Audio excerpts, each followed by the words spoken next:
기자으로 축복의 인사를 나눕니다. 하나님이 원하시는 것을 하는 성도가 됩시다. 네, 하나님이 나에게 무엇을 원하는가?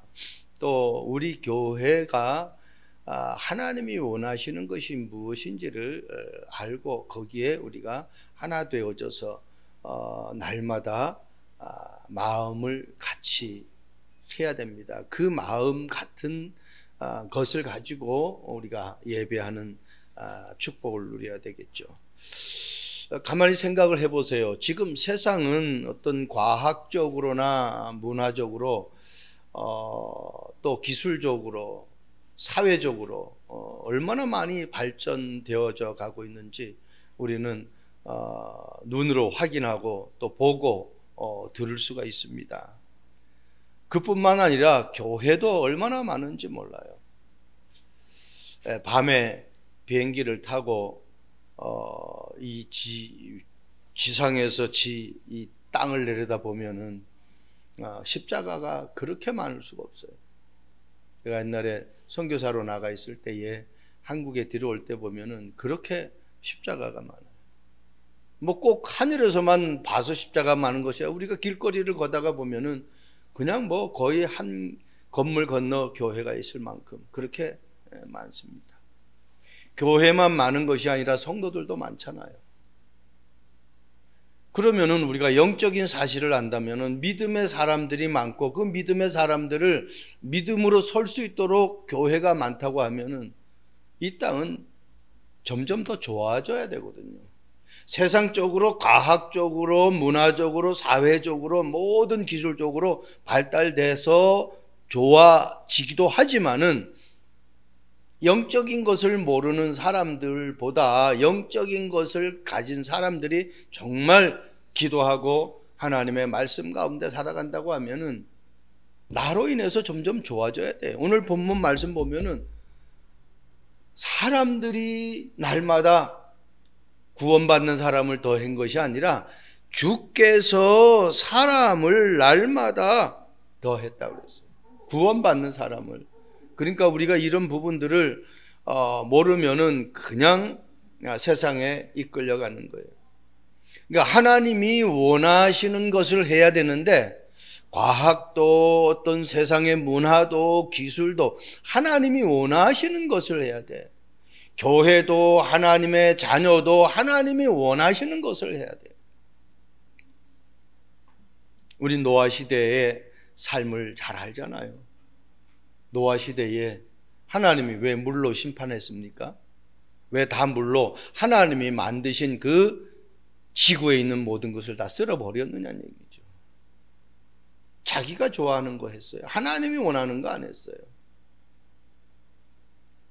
자기가 원하는 것, 자기가 좋아하는 것, 하나님이 좋아하는 거 안 했다니까요. 그 결국 물로 다 쓰림받았어요. 그렇다면 우리 자신 또 우리 교회가 무엇을 해야 하나님이 기뻐하시고 하나님의 축복을 받는지를 우리는 말씀을 통해서 확인을 하는 겁니다. 오늘 저와 여러분들이 하나님이 원하시는 그러한 축복의 대열 속에 걸어갈 수 있기를 주님의 이름으로 축복드립니다. 첫 번째, 하나님이 원하시는 교회는 믿음이 자라도록 돕는 교회예요. 자, 교회는 오늘 우리가 모여서 예배드리는 이 공간만이 교회가 아니라고 계속 말씀 듣습니다. 교회는 나 자신이 교회예요. 그러면 내가 믿음이 자랐다고 하면은 내가 자란 믿음을 자라지 못한 사람에게 자랄 수 있도록 돕는 거예요. 우리가 오늘 예배 드리는 이유가 뭡니까? 하나님에 대해서 알지만은 그 한 주간 살아왔던 지치고 힘든 그 부분들, 내가 확실하게 언약으로 잡지 못한 부분들을 오늘 예배를 통해서 다시 한번 점검하는 거예요. 사도행전 2장 44절 말씀 보세요. 믿는 사람이 다 함께 있어. 안 믿는 사람이 다 함께 있다고 얘기 안 했습니다. 믿는 사람이 다 함께 있어. 그럼 오늘 내 자신에게 우리는 질문을 하면서 오늘 이 예배에 임해야 되는 거예요. 과연 나는 믿는 사람이 맞는가? 여러분, 아담과 하와의 삶을 보세요. 하나님이 완전히 모든 것을 완벽하게 세팅해놨어요. 에덴 동산에. 부족한 게 없는 그 동산이에요. 그런데 사탄이 와가지고 속임수를 쓰잖아요. 저 동산의 중앙에 있는 선악과를 하나님은 먹지 말라고 했는데 사단은 동산에 있는 모든 나무, 실과의 나무를 먹지 말라 하더냐. 그러니까 헷갈리게 만드는 거예요. 하나님은 중앙에 있는 선악과만 먹지 말라고 그랬는데 사단은 뭐라고 그러죠? 동산에 있는 모든 과실의 나무를 먹지 말라고 했는데 하나님은 먹으면 죽는다고 했는데 사탄은 안 죽는다는 거예요. 그거 먹으면은 눈이 밝아서 네가 하나님처럼 되기 때문에 못 먹게 한다라는 겁니다. 그때에 아담과 하와가 선악과 나무를 보니까 보암직도 하고 먹음직도 하고 지혜롭게 할 만큼 탐스러운 나무인지라. 그래서 털컥 하와가 따먹고 자기 남편에게도 주는 거예요. 여러분, 정확한 언약이 있다고 하면은 어떤 유혹이 와도 어떤 것이 나에게 갖고 싶은 욕망이 생겨도 하나님의 언약의 말씀을 붙잡았다고 하면 그게 나에게 영향을 안 주는 거거든요. 그래서 오늘 믿음의 사람들이 다 함께 모였다고 그랬어요. 과연 나는 한 주간 살면서 어떤 믿음을 가지고 살았는지 나 자신을 점검해야 돼. 교회에서 가장 중요하게 해야 될 일이 그거라는 거예요. 그렇다면은 내가 가장 중요하게 붙잡고 살아가야 될 삶이 뭐냐는 얘기죠. 정확한 복음을 내가 가지고 있느냐.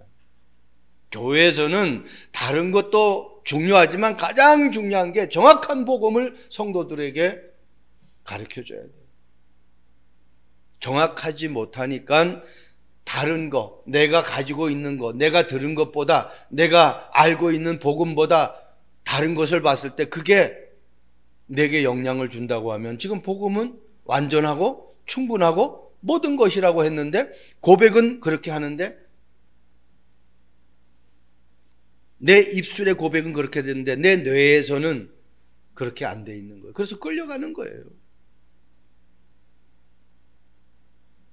그래서 보고 듣고 말하는 것이 내가 복음이 안 되어지면은 보고 듣고 말하는 것이 무엇이 기준이 되느냐? 복음이 기준이 되지 않고 세상 것이 기준이 되는 거예요. 아담과 하와가 하나님의 언약의 말씀을 정확하게 붙잡았다고 하면은 사단이 와서 아무리 이야기를 해도 보고 듣고 확인하는 것이 복음으로 기준이 되기 때문에 흔들리질 않는 거예요.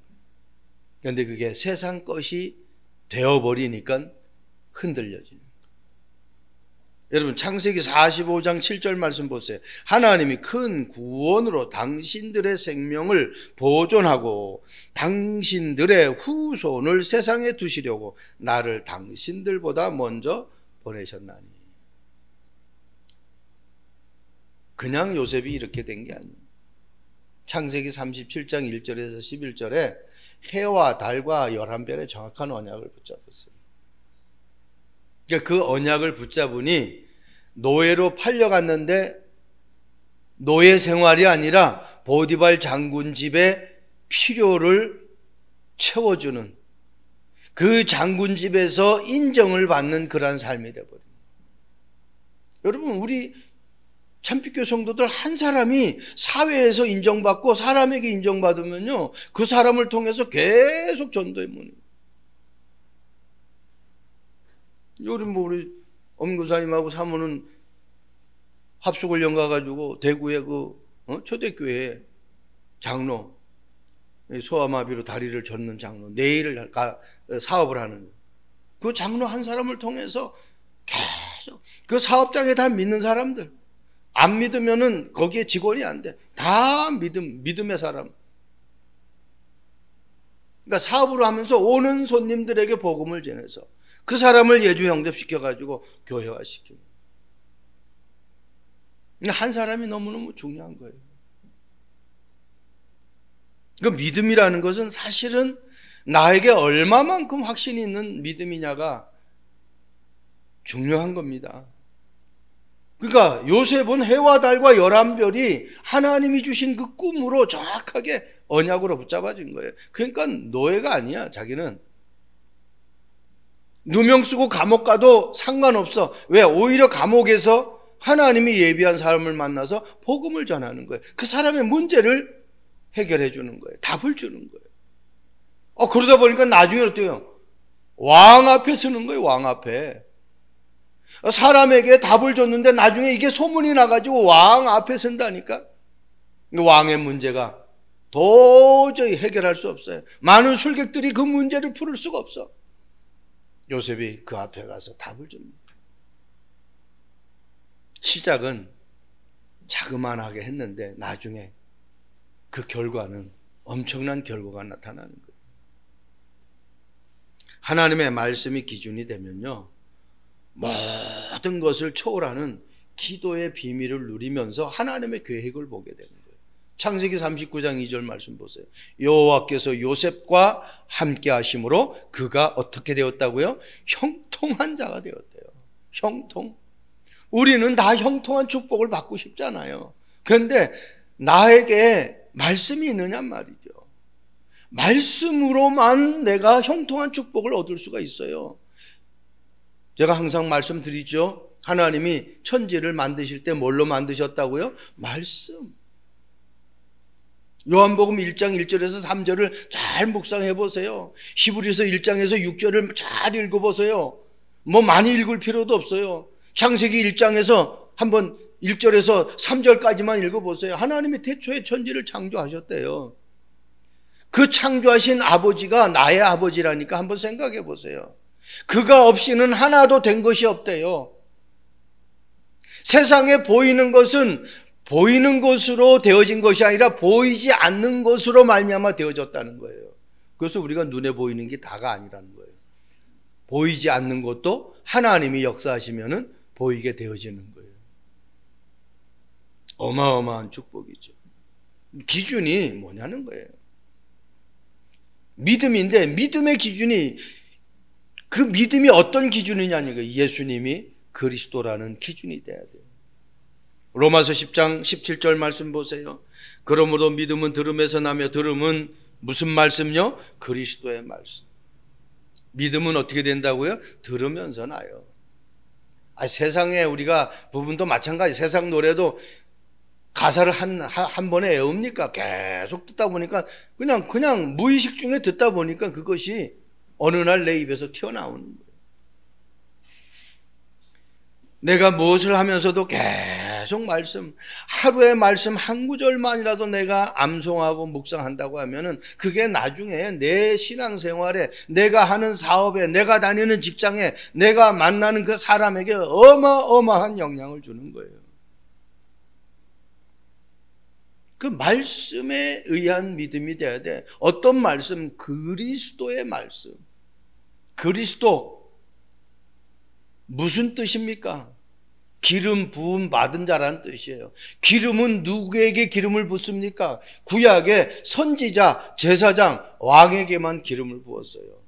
그래서 그 세 단어를 합쳐서 그리스도라 그래요. 그 그리스도는 그러니까 뭐예요? 선지자. 그 그리스도는 제사장. 그 그리스도는 왕이라는 거예요. 구약의 선지자, 제사장, 왕을 사람으로 세웠거든요. 근데 사람이니까 자기가 좋아하는 사람 또 챙긴단 말이에요. 그래서 안 되겠다 싶어서 하나님이 직접 이 땅에 육신의 몸을 입고 오신 그 분이 그리스도예요. 예수님이 이 땅에 오셔서 참 그리스도의 사역을 하신 거예요. 인간이 아니니까, 참 하나님이 오셨으니까. 이렇게 흔들리고 저렇게 흔들릴 이유가 없죠. 그래서 그리스도는 우리 인생의 모든 문제 해결자라는 겁니다. 그리스도의 말씀으로 믿음이 자라야만이 오늘 본문의 초대교회 성도들처럼 흔들리지 않는 거예요. 여러분, 지금 이 초대교회 당시 상황은 로마에 속국되어 있는 시대란 말이에요. 그러면 로마에서 이 유대인들에게 예배를 드리지 못하도록 법으로 법을 정해놨어요. 모이지 못하도록 금종령을 내렸다니까. 그런데 법으로 예배 드리면 잡혀가는데 그래도 불구하고 모여서 예배 드리는 거예요. 이게 뭐예요? 확실한 것을 본 거예요. 하나님의 나라, 그리스도, 성령 충만, 이걸 마가다라 방에서 체험해 버리니까 부활의 주님이 나타나셔서 사역하신 그 약속, 그리고 다시 승천하시는 모습을 보고 가실 때에 내가 다시 너희들이 본 모습 그대로 다시 오겠다라고 재림주의 약속을 하신 거예요. 그걸 갖다가 언약으로 다 믿은 거예요. 어떤 믿음요? 십자가에 죽으신 그리스도. 어떤 믿음요? 그분이 다시 살아나셨다라는 부활의 믿음. 그리고 어떤 믿음요? 아버지께서 약속하신 그 성령을 받으면은 너희들은 모든 것 초월하고 땅끝까지 증인될 수 있다. 그 믿음요. 이걸 지금 붙잡은 거예요. 그리고 모인 거예요. 흔들리질 않습니다. 두 번째입니다. 하나님이 원하시는 교회는 상대의 필요를 알고 돕는 거예요. 상대의 필요를. 사도행전 2장 45절 말씀 보세요. 또 재산과 소유를 팔아 각 사람의 필요를 따라 나누어 주며, 각 사람의 필요를 따라. 뭐 먹을 것을 많이 주는 그것은 나중의 문제입니다. 오늘 초대교회 성도들이 각 사람의 필요를 따라 나눠주고 자기의 소유를 팔아서 각 사람의 필요를 따라 나눠줬어요. 그리고 날마다 마음을 같이하여 성전에 모였어요. 이거 이전에 이들이 뭘로 결론 내렸어요? 그리스도, 하나님 나라, 성령 충만으로 결론 낸 사람이에요. 자 보세요.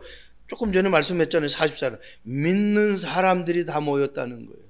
그냥 믿는 사람들이 아니라 예수가 그리스도라는 사실을 믿는 사람. 어떻게 보면은 모이면은 잡혀가서 고문당하고 죽음까지도 당할 수 있는데 그것과 상관없이 모인 사람들, 한마디로 생명 걸은 사람들이에요.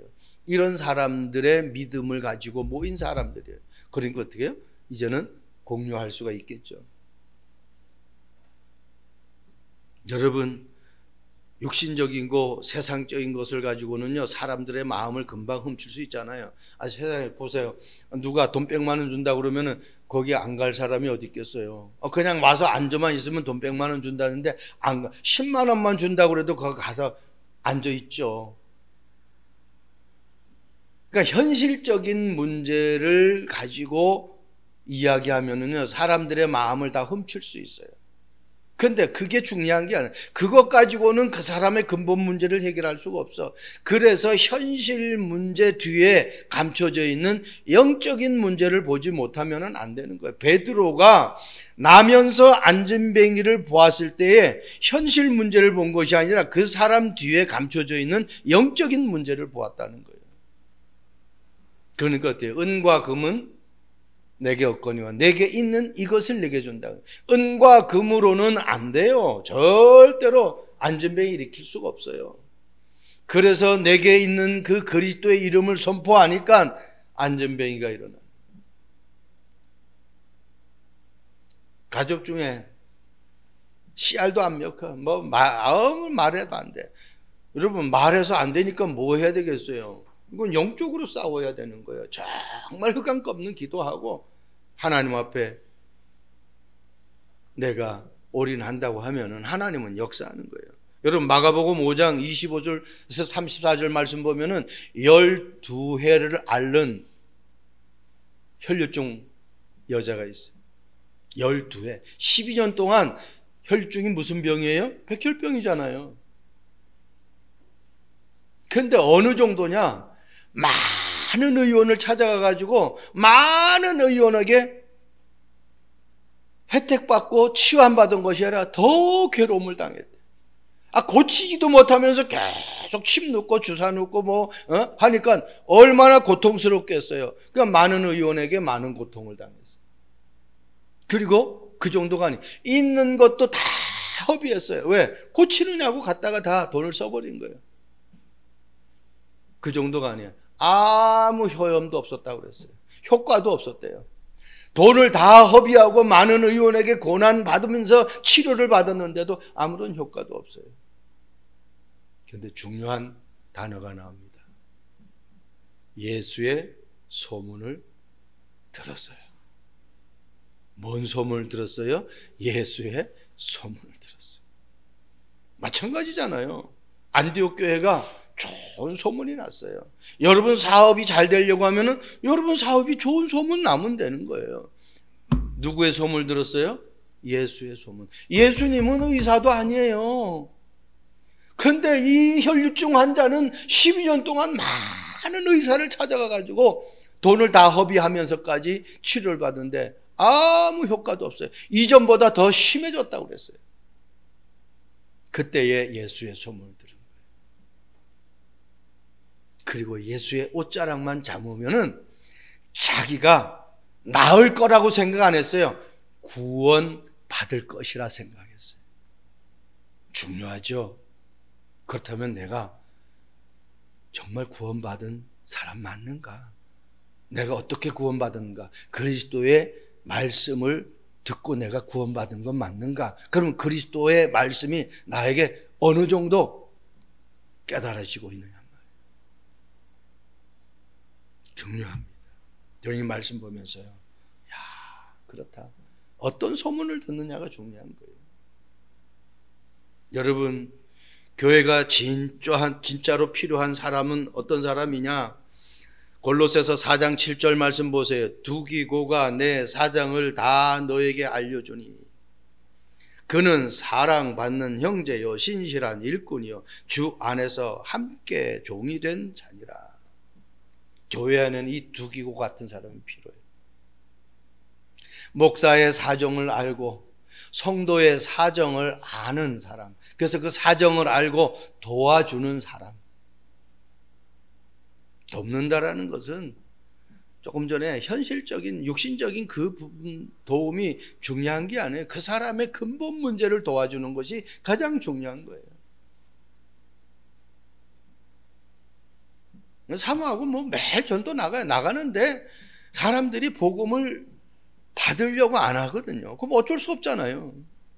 그럼 우리는 그 받을 사람만 만나면 되는 거니까. 그건 언제 될지 모르니까. 그래서 매일 나가는 거예요.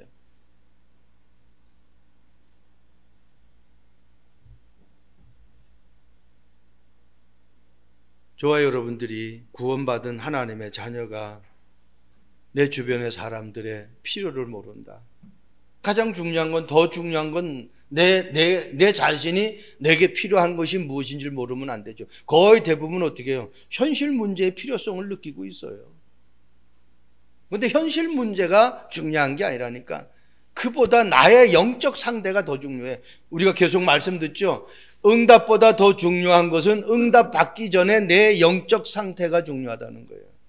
영적 상태가 세상적인 상태로 빠져 있는데 내게 응답이 왔다. 그거 어떻게 해요? 세상적으로 빠질 수밖에 없는 거예요. 그런데 영적 상태가 복음으로 충만한 상태다. 그러면 어떻게 해요? 하나님께 올인하게 돼 있죠.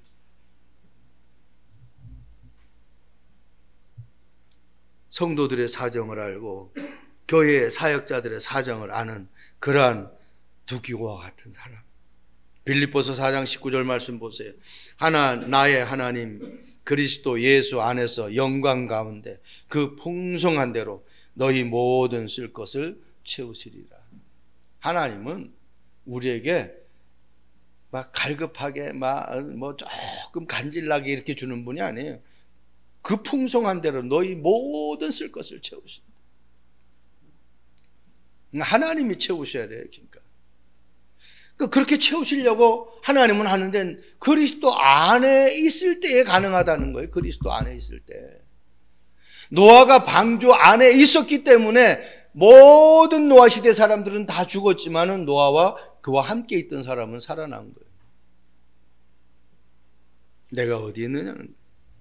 그리고 내가 어떤 소문을 듣고 있느냐는 거예요. 내가 무엇에 관심을 갖고 있느냐는 거예요. 영적 문제 보지 못하면은 절대로 완전한 치유를 얻을 수가 없어요. 마지막입니다. 하나님이 원하시는 교회는 온전한 예배를 드립니다. 나는 예배를 온전하게 드리고 있는가? 가만히 생각해 봐야 돼요. 첫 번째가 뭐라고요? 믿음이 자라도록 돕는 교회가. 저와 사모는 여러분들에게 믿음이 자라도록 돕는 그 역할을 하고 또 만나는 사람들에게 그렇게 역할을 하는 거예요. 마찬가지예요. 여러분들도 여러분 주변에 만나는 사람에게 믿음이 자라도록, 어떤 믿음? 그리스도의 말씀을 듣고 믿음이 자라야 돼요. 다른 말을 들으면 안 돼요. 그리고 상대의 필요, 내가 만나는 사람에게 무엇이 필요한지 두기교와 같은 그러한 역할을 할 수 있어야 돼요. 교회에 새 신자가 오면은 그냥 주일 예배만 마치고 끝나는 것이 아니라 한 번이라도 그 사람에게 내가 전화해서 같이 만나는 그러한, 그래서 그 사람의 사정을 듣고 그 사람이 무엇을 필요한지 알고 목회자에게, 사역자에게 그것을 서로 포럼할 수 있는, 그러면 서로가 도울 수 있는 부분들. 그리고 온전한 예배를 드리는 거예요. 사도행전 2장 46절 47절 예배가 뭐냐? 요게 예배라고 생각하면 돼요. 날마다 마음을 같이하여 성전에 모이기를 힘쓰고 집에서 떡을 떼며 기쁨과 순전한 마음으로 음식을 먹고 하나님을 찬미하며 또 온 백성에게 칭송을 받으니 주께서 구원받는 사람을 날마다 더하게 하시니라. 이게 교회입니다. 다른 게 교회가 아니라 이게 교회예요. 내 마음이 날마다 어디를 향하고 있느냐? 내 마음이 날마다 어디를 향하고 있느냐? 성전에 모이기를 힘쓰고, 물론 집에서 예배하는 것도 중요합니다. 그런데 할 수만 있다면 내가 성전에 가서 예배를 드려야 되겠다. 그게 하나님이 그 중심을 보시는 거예요. 그러니까 보세요. 성전에서 내가 예배 회복하니까 어때요? 집에서 떡을 떼는 거예요. 집에서도 내가 예배를 드리는 거예요. 집에서도 말씀을 지속하는 거예요. 집에서도 나와 관계된 사람에게 복음을 전달하는 거예요. 그래서 사도행전 5장 42절 말씀 보면은 집에 있든지 성전에 있든지 예수가 그리스도가 된다라는 것을 가르치기와 전도하기에 쉬지 않았다라고 그렇게 말씀하고 있습니다. 여러분, 예배는 아무렇게나 드리는 것이 예배가 아닙니다. 날마다 마음을 같이 하는 예배가 돼야 돼요. 그리고 기쁨과 순전한 마음으로 드리는 예배가 돼야 돼요. 한 주간에 내 삶이 어떤 삶이 되었든 상관없어요. 하나님 앞에 나오는 순간 모든 것 다 하나님 앞에 맡겨버리고 최고의 페스티벌, 축제의 예배가 돼야 돼요. 모든 힘을 얻는 예배가 돼야 돼요. 그 힘 가지고 한 주간 살아가는 거예요. 이때 나의 영적 상태가 완전히 최고의 성령 충만으로 바뀌어요. 그 사람들이 보잖아요. 나를 볼 때.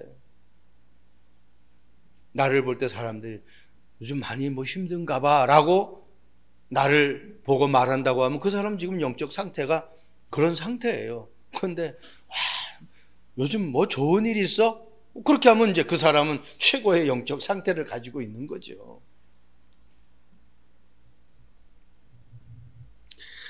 요한복음 4장 23절 24절 말씀, 아버지께서 참되게 예배하는 자들은 영과 진리로 예배할 때가 오나니 곧 이때라. 아버지께서 자기에게 이렇게 예배하는 자를 찾으니. 어떻게 예배하는 자를 찾는다고요? 영과 진리로 예배하는 자를 찾는데요. 하나님은 안 보셔요. 그래서 하나님은 영이시다 그래요. 안 보여요. 눈에 안 보여요. 그런데 안 보이는 그 하나님 앞에 내 마음, 내 뜻, 내 생각, 내 모든 육신을 다해서, 마치 우리 신명기 6장 4절에서 9절 말씀 보면은 마음을 다하고 뜻을 다하고 힘을 다하고, 그죠? 내 모든 것을 다해서. 로마서 12장 말씀 보면은 산 예배, 영적인 산 제사를 하나님 앞에 드리라. 그러니까 돼요. 살아있는, 영적으로 내 육신이 살아있는 것이 아니라 영이 살아있는 예배예요. 하나님의 말씀이 나에게 꽂혀야 돼. 잘 박힌 모처럼. 세상도 예를 들어서 누가 한 사람을 이름 외워주고 인정해주면 그 사람이 나에게 얼마나 고마워합니까? 똑같은 거예요. 여러분, 그거는 세상, 그 사람이 나를 평생 책임져 줄 수가 없어요. 그런데 내가 하나님이 주신 언약의 말씀을 정확하게 붙잡으면은 하나님은 무소부지하신 분이에요. 안 계신 곳이 없고 모르는 것이 없고 못하는 것이 없는 분이에요. 그래서 그분은 나의 모든 삶을 100% 책임지십니다. 그래서 그리스도를 정확히 알고 믿고 예배하는 사람이 영과 진리로 예배하는 거예요. 초대교회 성도들은 그분이 나 때문에 오셨어. 그분이 나 때문에 오셔서 내 죄와 저주와 지옥의 권세를 해결하기 위해서 십자가에 죽으셨어. 그리고 세상 끝날까지 나와 영원히 함께 하기 위해서 그분이 다시 살아나셔서 성령으로 내 안에 들어와 계시는 거예요. 이 언약을 붙잡고 예배하는 거예요. 여러분, 창세기 22장 12절 말씀 보세요. 사자가 이르되 그 아이에게 네 손을 대지 말라. 그에게 아무 일도 하지 말라. 네가 네 아들 네 독자까지도 내게 아끼지 아니하였으니 내가 이제야 네가 하나님을 경외하는 줄을 아노라. 아브라함에게 지금 하나님이 하시는 말씀이잖아요. 얼마나 지금 반복적으로 그냥 네가 네 아들 네 독자, 그냥 네 아들 그렇게만 한 번 하면 되는데 3번씩이나 강조해.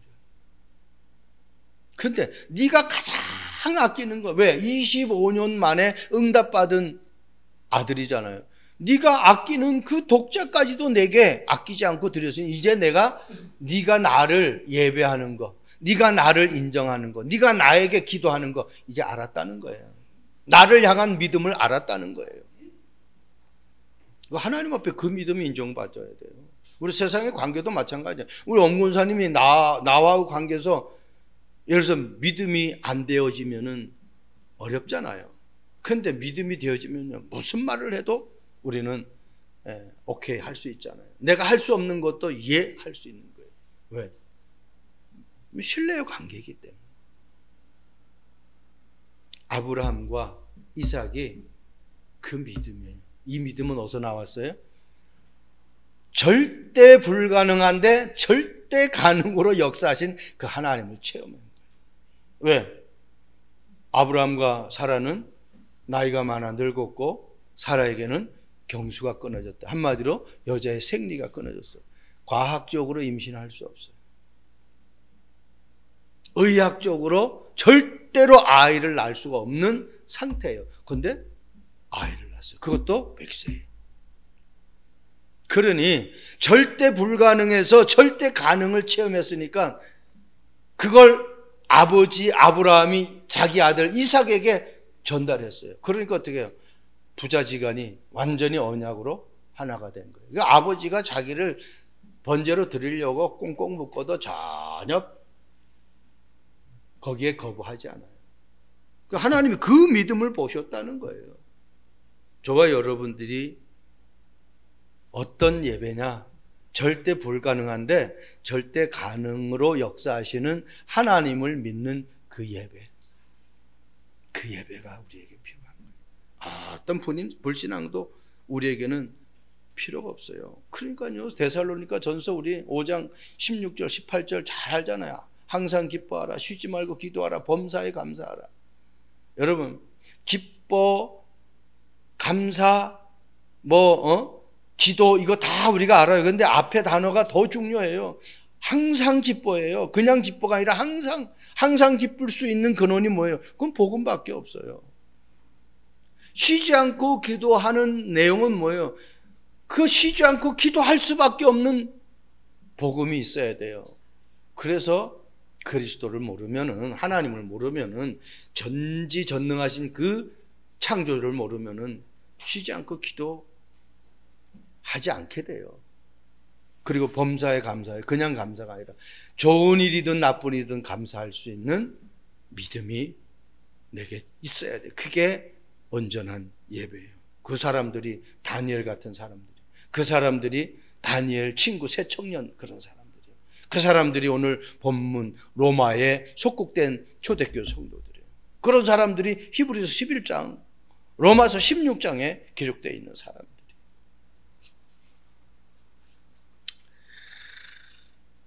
마지막 말씀하고 마치겠습니다. 1988년 영국 근해에 석유 시추선이 폭발해가지고 168명이 생명을 잃었던 사건이 있습니다. 그런데 중요한 거는 사고 생존자 앤디 모칸이라는 사람이 있어요. 이 사람은 갑판에 불이 났을 때에 갑판에만 불이 난 것이 아니라 그 기름의 유조선이니까 바닷물에 기름이 흘러가지고 그 불이 바다에까지 불러가지고 바다가 불바다가 된 거예요. 기름이 있으니까 물이 있지만은 기름이 있으니까 그 위에서 불이 붙어가지고 그냥 배도 바다도 다 불이에요. 그런데 이 앤디 모칸이라는 사람이 하나 확신하는 거 있었어요. 지금 있는 이곳에 머물러 있으면 반드시 죽는다는 거예요. 갑판에 있으면 반드시 죽는다는 거예요. 근데 물에 떨어진다고 물에는 어떻게 해요? 또 거기 바다에도 불이 그냥 활활 타오르는 거예요. 근데 여기서 있으면, 갑판에 있으면 그냥 불에 다 죽는 거예요. 그 50m 그 배 밑으로 내가 몸을 던져서 물에 내 몸을 던져야 되는데 바다에 불이 활활 타니까 거기서도 내가 죽을 것 같은 느낌이 드는 거예요. 그러나 더 확실한 거는 뭐예요? 그 불 밑에는 물이잖아요. 그래서 갑판에서 이 사람이 뛰어내린 거예요.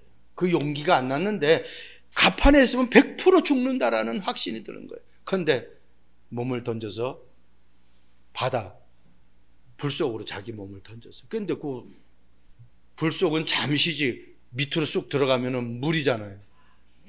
살아나 버린 거예요. 유일하게 한 사람 살아난 거예요. 그러니까 판단을 잘해요. 그러니까 내가 어디 있어야 살아나는지를 알아야 돼요. 초대교회 성도들은 마가 다락방에 모이면 다 죽어요. 다 잡혀가요. 그런데 어떻게 해요? 던져버렸어요, 몸을. 근데 그 사람들이 죽었습니까? 로마 복음화의 주역이 돼버린 거예요. 무슨 말입니까? 예배는 법으로 금지되어서 드릴 수 없어요. 상상조차 할 수 없는 거예요. 그런데 그런 상황이었지만 이들은 생명 걸고 마가다락방에 모여서 예배하고 기도했어요. 이때 하나님은 이들을 쓰신 거예요. 하나님이 약속한 성령의 충만한 힘이 이들에게 임한 거예요. 그 힘이 죽음도, 그 힘이 로마 속국도, 그 힘이 모든 금종령도 다 초월해. 이렇게 해서 지금 이 복음이 우리에게까지 전달되어진 거예요. 저와 여러분들이 정말 어떤 교회가 되어야 되는가? 내 자신이 어떤 교회로 하나님 앞에 섬겨야 되겠는가? 내가 다니는 이 교회가 어떻게 하나님 앞에 쓰임받아야 되겠는가? 그것을 마음속에 한 주간 언약으로 붙잡고 하나님의 전에 기둥이 되어져서 237 나라 살리는 주역이 되기를 주님의 이름으로 축복드립니다. 좋으신 하나님을 찬양합니다. 하나님이 원하시는 교회로 쓰임받기를 원합니다. 믿음이 자라는 교회가 되게 하시고 상대의 필요를 돕는 교회가 되게 하시고 온전한 예배로 하나님 앞에 영광 돌려드리는 교회로 세워질 수 있도록 주님 축복해 주옵소서. 감사합니다. 예수 그리스도의 이름으로 기도합니다. 아멘.